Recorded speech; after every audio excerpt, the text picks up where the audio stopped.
जो ये कहते हैं कि जन बाजवा गद्दार हैं जी, काइंडली वो मेरे साथ आके बैठे, मैं उनको बताऊं कि वो गद्दार हैं कि आपके मोहसन हैं। कुर्बान तेरे पे, तेरी मासूमियत पे। कितनी उम्र है? करतारपुर राहदारी, कतर से पैसे, यूएई से पैसे, सऊदी अरब से तेल, अमेरिका, यूरोप, तल्लुकात। अगर फ़ौज पीछे ना होती इमरान खान सब कर ले सकते थे। लंदन राब्ते शुरू हो गए होंगे, डिग्गी में बैठ के डिग्गी सरकार जा रही थी मिलने के लिए, ये भी हो सकता। बाकी जमा तफरीक हो गई। पीडीएम ने आपके बयानिए को सच्चा साबित कर दिया कि आपकी हुकूमत अच्छी थी, हम नाहल निकले, हम निकम्मे निकले, हम नैब ख़त्म करने आए थे, हम नवंबर तकर्री करने आए थे, हम ईवीएम ख़त्म करने आए थे, हम माल बचाओ खाल बचाओ करने आए थे। ये सारा हो गया। अस्सलाम वालेकुम जी। अरशाद भट्टी साहब सीनियर तजियाकार हमारे साथ मौजूद है। भट्टी साहब अस्सलाम वालेकुम। किसने कहा मैं सीनियर तजियाकार? मुझे ऐसा लगता है, कम अज़ कम आम तालिब इल्मों के लिए आप सीनियर हैं। खुदा का खौफ, मेरी मार्केट बर्बाद ना करें। आई एम नॉट सीनियर, मैं सीनियर मोस्ट नहीं, सिर्फ तजियाकार हूँ। सिर्फ तजियाकार भट्टी साहब हमारे साथ मौजूद हैं। एक तो परवेज़ इलाही साहब पंजाब में शदीद गुस्से में, आपने भी स्लीव्स ऊपर कर रखी हैं भट्टी साहब। व्हाट्सअप हालात, वाक़यात मौजूदा जो जिस तरह, कौन है जो गुस्से में नहीं है? कौन है बे? वो क्या कहते हैं, वो क्या मैं नहीं तो कौन बे? हाँ, वो वाला है। इंटरव्यू हुआ है परवेज़ इलाही साहब का। उस इंटरव्यू के बाद ऐसा महसूस हो रहा है कि जनरल बाजवा साहब शायद ये तो ठीक कह रहे थे कि इदारा सियासत के अंदर इन्वॉल्व नहीं है, न्यूट्रल है, लेकिन अपने बारे में उन्होंने कुछ नहीं कहा। लग रहा है पहले भी इन्वॉल्व थे पॉलिटिक्स में और अब भी इन्वॉल्व हैं, यानी रिटायरमेंट के बाद भी। नहीं, देखिए, एक बात तो तय है ना कि परवेज़ इलाही से पहले मोनिस इलाही ने क्या कहा? मोनिस इलाही ने कहा कि जो ये कहते हैं कि जन बाजवा गद्दार हैं जी, काइंडली वो मेरे साथ आके बैठे, मैं उनको बताऊं कि वो गद्दार हैं कि आपके मोहसन हैं। ये कोई बंदा गायब नहीं हो गया, या 40 साल पहले की बात नहीं, एक महीना पहले की बात। जी जी जी। तो आपको बैठे ना, क्यों नहीं बैठते? आपके इत्तेहादी हैं ना दोनों। उन्होंने फिर आगे अगला फिक्रा क्या था? उन्होंने कहा कि हम आज आपके साथ क्यों हैं? क्योंकि हमें बाजवा साहब ने कहा था कि आप इनके साथ खड़े हो। तो अच्छा, फिर छोड़िए पाकिस्तान तहरीक इंसाफ जी और पीडीएम दोनों, इनमें इनको तो कहना ही नहीं चाहिए यार कि वो गद्दार हैं, यार ये इन दोनों के मोहसन हैं। आप कैसे कह सकते हैं कि वो मोहसन नहीं है? मिसाल के तौर पे फैक्ट्स पे बात करते हैं। नहीं, किस तरह से मोहसिन है? उनके बकौल तो उनका पॉलिटिक्स से कोई लेना देना नहीं है। वो आए तो उन्होंने पॉलिसी बनाई एक न्यूट्रल रहने की, पॉलिटिक्स से बाहर रहने की, ए पॉलिटिकल रहने की।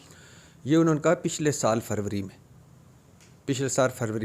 चलो आप इसको छोड़ दीजिए, वो जब तक वो रहे सियासत में रहे, इसको ले लेते हैं। मिसाल के तौर पे कि आप समझते हैं कि इमरान खान साहब इस्टेब्लिशमेंट की मदद के बगैर वज़ीर आज़म बन सकते थे? पाकिस्तान में शायद कोई भी नहीं बन सकता। नहीं, मैं इमरान खान साहब की बात कर रहा हूँ। इस वक्त बात करें ना, वो तो हैं ही इस्टेब्लिशमेंट की पैदावार ना, छोड़ दें। इमरान खान साहब की अगर इस्टेब्लिशमेंट की मदद के बगैर वज़ीर आज़म बन सकते थे? नहीं बन सकते। ठीक। जब तरीक वोट ऑफ कॉन्फिडेंस हुआ था, जिस दिन इमरान खान का हफीज़ शेख हार गया और यूसुफ रज़ा गिलानी जीत गया, दो बातें सिर्फ करता हूँ, बाकी मैं सारी छोड़ देता हूँ। क्या उस वक्त अगर फ़ौज या इस्टेब्लिशमेंट पीछे खड़ी ना होती तो इमरान खान के वोट ऑफ कॉन्फिडेंस ले लेते? नहीं ले सकते थे। दो, जितनी कानून साजी हुई है, क्या ये इस्टेब्लिशमेंट की मदद के बगैर हो सकती थी? नहीं हो सकती। करतारपुर राहदारी, कतर से पैसे, यूएई से पैसे, सऊदी अरब से तेल, अमेरिका, यूरोप, तल्लुकात। अगर फ़ौज पीछे ना होती इमरान खान सब कर ले सकते थे। बाप और एमक्यूएम और इन सारों को मैनेज किया जा सकता था। सादक संजरानी चेयरमैन से बाकी सारे, आप कहें, ये मैं मानता हूँ, अगर इस्टेब्लिशमेंट इमरान खान के पीछे खड़ी होती तो इमरान खान की हुकूमत ना जाती। इमरान खान की इस बात में सच बात है, वो हटी। और हटी किस वजह से? अब दो इसके हैं। एक ये है कि वो लंदन राब्ते शुरू हो गए होंगे, डिग्गी में बैठ के डिग्गी सरकार जा रही थी मिलने के लिए, ये भी हो सकता। बाकी जमा तफरीक हो गई थी।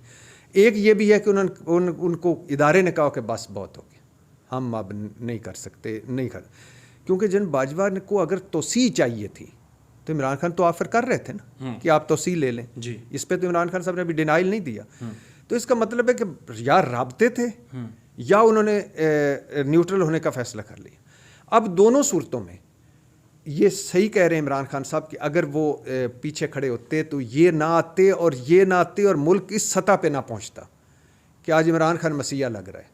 आज इमरान खान की मईशत हमें लग रही है कि हम तो तरक्की मोटरवे से उतर के जीटी रोड पे चढ़ गए हैं। फिर भट्टी साहब असेंबलीज कैसे तहलील होंगी? अगर तो एस्टेब्लिशमेंट ही ने सारी चीज़ें देखनी हैं तो उन्होंने तो परवेज़ इलाही साहब के इंटरव्यू के मुताबिक उन्हें पैगाम पहुंचा दिया है कि जी मौशी टर्मोइल है, इस वक्त असेंबलीज नहीं तहलील होनी चाहिए, और परवेज़ इलाही साहब को गुस्सा भी इसी चीज़ का है कि शायद उनकी बात नहीं मानी जा रही। जहाँ तक परवेज़ इलाही साहब की एक बात तो क्रेडिट देना उनको कि हमारी 75 साल की तारीख में कोई बताएं, भुट्टो से लेकर नवाज शरीफ साहब तक कौन है जो इस्टेब्लिशमेंट की पैदावार नहीं, बताएं? कोई नहीं, सब उन्हीं की बात। अच्छा, अब इसको ज़रा ब्रॉडर पिक्चर में लाएं, कौन है जो इस्टेब्लिशमेंट से फैज़ याब नहीं हुआ? कोई एक बताएं, मुझे बताएं ना, किसी का नाम ले लें। नहीं, सब फैज़ याब हो, सब फैज़ याब हो। परवेज़ इलाही को ये क्रेडिट तो दें कि जब बंदा इक़्तिदार से हटता है, ओहदे से हटता है, उस वक्त एहसान फरामोशी नहीं करता। लेकिन ये भट्टी साहब क्रेडिट की बात है नहीं ना बुनियादी तौर पर। सुन ले, मैं आपको बताता हूँ ना, फिर आप उस सवाल कीजिएगा। जिस थाली में खाता है उसमें छेद नहीं करता है, और जब नई थाली मिलती है तो पिछली थाली फेंक नहीं देता। आने वाले को फरिश्ता, जाने वाले को शैतान नहीं बनाता। परवेज़ मुशर्रफ नज़रबंद था जी जी जी जी, और उन्होंने पैगाम भेजा। जनरल कियानी छोड़ गए थे उस वक्त परवेज़ मुशर्रफ को, जो उनके अगले आर्मी चीफ थे, और चौधरी खड़े हो। उस वक्त उन्होंने पैगाम भेजा तो चौधरी शुजात ने कहा अगर ये गद्दार है तो हम भी गद्दार हैं, अगर इसे फांसी देनी है तो हम भी फांसी दें। ये छोटी बात है। मैं उनकी सियासत हज़ार इख्तलाफात हैं, वो जरदारी साहब के साथ क्यों मिल जाते हैं, वो नून के साथ क्यों मिल जाते हैं, फलाने के, छोड़ दीजिए उनकी अपनी जो, लेकिन इस बात को तो क्रेडिट दीजिए यार। हमारे यहाँ तो खुदा की कसम यार, बंदा, मुझे एक ब्यूरोक्रेट ने बताया कि एक ओहदे से मैं दूसरे ओहदे पे जाता हूँ, दरमियान में लोग छोड़ जाते हैं।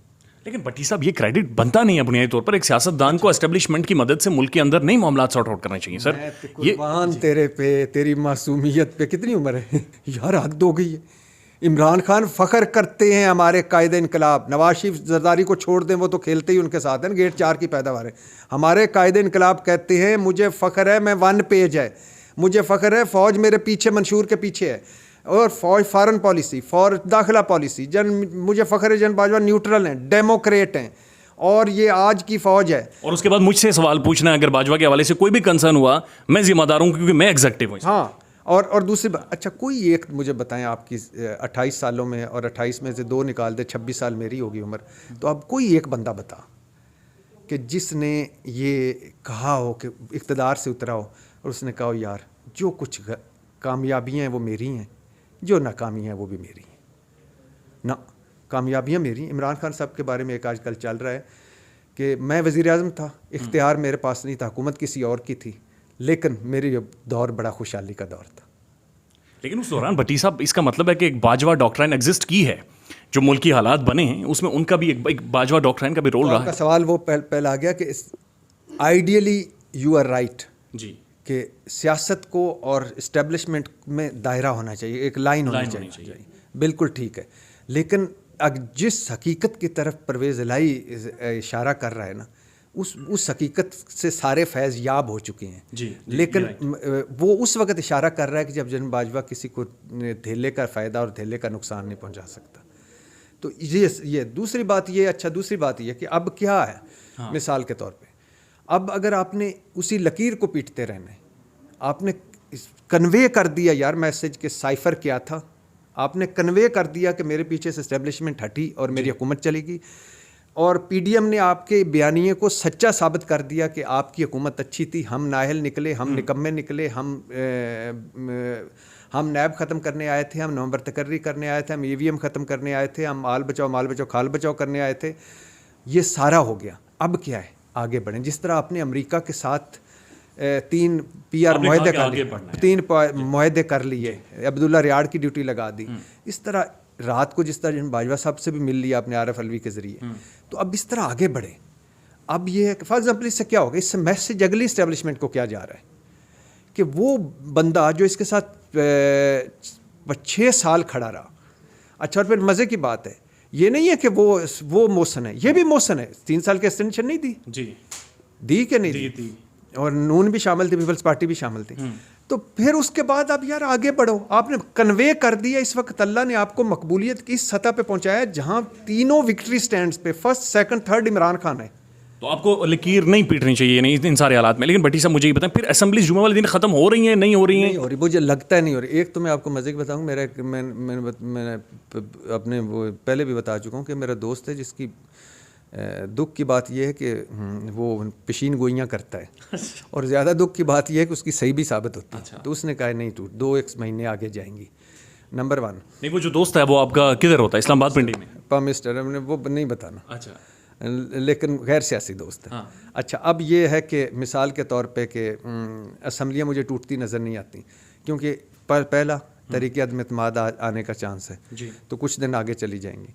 उसके बाद परवेज़ इलाही के जो 7 नुकात हैं, कायदे आज़म के 14 थे, परवेज़ इलाही के 7 हैं, तो उन 7 नुकातों को आप ज़रा गौर से करें। नंबर 1, क्या गारंटी है कि इलेक्शन हो जाए जी? नंबर 2, हमारी शील्ड चली जाए। नंबर 2 के मुस्लिम लीग नून की हुकूमत भी आ सकती है। नंबर 3, हमारी पनाह गाहें ख़त्म हो जाएंगे। नंबर 4, मेरे तरक्याती फंड्स या हमारे जो साईं उस्मान बुज़दार ने मंजी ठोकी हमारी पंजाब में और हमने अब दी है कोई थोड़ी सड़कें सीधी, वो अब अगले तख्तियाँ लगाएंगे। नंबर 5, जो ड्राई क्लीनिंग लगी हुई है, अगलों के दाग धुले जा रहे हैं और आपको लगाए जा रहे हैं। इसहाक डार सलमान के बाद नवाज शरीफ जाओ जलाल के साथ आएंगे और वो हो जाएंगे। अच्छा, इलेक्शन कमीशन के ऊपर बाकायदा उन्होंने स्ट्रेस देकर कहा है कि वो भी एक बड़ा इंपॉर्टेंट, हाँ वो भी एक बड़ा इम्पोर्टेंट बात। और नंबर 7 ये है कि हम 80% आपके लोग और हम सारे लोग जो हैं, ये मुझे कोई थोड़ा सा टाइम दे दें, हफ्ते 14 दिन ही दे दें, मैं कोई काम को समेट लूँ चीज़ें। ज़ाहिर है वज़ीर आला इस तरह से नहीं होता। तो ये सारी सर ऐसा महसूस हो रहा है, मेक सेंस, जो बातें वो कर रहे हैं प्रैक्टिकली ठीक बातें कर रहे हैं सर। अगर पॉलिटिकली देखें जी, तो सियासी मैकेनिक तो चौधरी ख़ानदान के अलावा कोई नहीं ना। क्या कहा था जरदारी साहब ने बीबी की डेथ के 2nd डे नोडेरो में, कातिल लीग परवेज़ इलाही वगैरह को, तो फिर डिप्टी वज़ीर आज़म बनाया ना। इमरान खान ने भी कहा था कि पंजाब के सबसे बड़े डाकू हैं और फलान ढिमकान, लेकिन परवेज़ इलाही साहब को सर गुस्सा बहुत ज़्यादा था। नहीं, वो लगड़ बगड़ और फलान सारे अल्फाज उन्होंने इस्तेमाल किए। अच्छा, गुस्सा एक बात का था, इस बात मैं लाहौर में था 4 दिन, तो गुस्सा एक बात का था। गुस्सा ये था कि 10 मुलाकातें हुई परवेज़ इलाही और मोनिस इलाही की इमरान खान से। एक ही रिक्वेस्ट थी कि हमारे उनके साथ ज़ाती ताल्लुकात हैं, हम आपके इत्तेहादी हैं, जब हम पास बैठे हों तो आप प्लीज़ उनके बारे में ना करें। फिर तकरीर शुरू होने से पहले परवेज़ इलाही ने कहा। तो क्या ये बात ठीक है कि जनरल बाजवा साहब ने खुद कॉल करके शिकवा किया परवेज़ इलाही साहब से कि आप बैठे हुए थे और आपने खामोश नहीं करवाया सारी चीज़ें? हाँ जी। और उस पर उन्होंने नाराज़गी भी जाहिर की जनरल साहब?